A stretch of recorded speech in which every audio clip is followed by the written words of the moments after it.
Assalamualaikum saudara Lun. Kada jumpa lomba channel Lunduan. Kalinya na berita yang sangat memanaskan bangsa Aceh, yaitu adalah Ketua KPA Aceh Besar. Nyo saboh berita yang memanaskan bangsa Aceh, saudara Lun. Nyo saboh berita yang memanaskan kepada masyarakat Aceh. Bansigom dunia. Waktu dah dengar berita Ketua KPA Aceh Besar imbau tidak ada pengibaran bendera saat milad GAM. Yang berita lagi yang dibenci oleh masyarakat Aceh, yang panas dalam hati masyarakat Aceh. Wahai saudara Lun, ia tidak boleh pengibaran bendera bintang bulan saat milad GAM karena bintang bulannya belum disahkan oleh Republik Indonesia. Tapi orang Aceh tidak terima. Ada lagi yang berita hang terima orang Aceh yang berita karena ili darah bak perjuangkan nanggro Acehnya. Hai saudara Lun, ili darah demi bintang bulannya. Bansigom Aceh hang terimong menyayak dam wate milad GAM. Ya dam hai bi pei bendera. Han hai terimong Aceh. Tetap wate milad GAM pei bendera Aceh. Pei bendera Aceh bintang bulan tetap pei. Saudara Lun, baik kendor dengan berita lagi nyo. Pokoknya tanggal bulan 12 nyo harus di bendera bintang bulannya. Saudara Lun, menyah hanan tempo hanali bangsa dan nyoke memadai pegah lagi anteng tayo kaya gerentak lagi kah reja pe le bendera bintang bulannya. Dan bintang bulannya bendera Aceh yang dari Turki tu yang gejuk ke ulama Aceh. Mengkaji tayo harus apa baik kadah bintang bulannya. Yang benar tanya jasa-jasa pahlawan tanyo.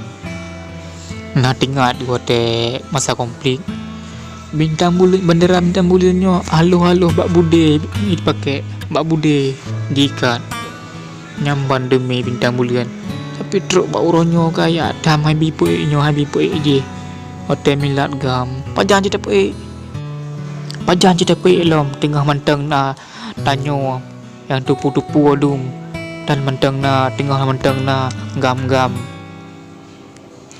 untuk kadang masa ukur katanya cucu tanya ada dipulih tak lagi kali lupakan karena GAM hanai permen maka nak sopai bintang bulannya mungkin ukurnya yang na jino dapat ju tak kerau ada karena menyahada pe wate melak GAM lagi tunggu tanggal 4 Desember 2021 lagi menyahada pe laju ya dam lagi happy pe nyo enggak ada bendera bintang bulan nyo enggak ada. Data lagi nyo enggak ada. Masa demi masa. Tanyo wate tanggal 4 Desember tanggal 4 bulan 12 Desember nyan warbe wapusa tetap dapat bintang bulan nyo. Tetap ana soy nak adam tunggu. Karena bendera bintang bulannya nunggu wate lebih hati orang Aceh dari bintang bulannya. Lagi hana soyak tandam lagi.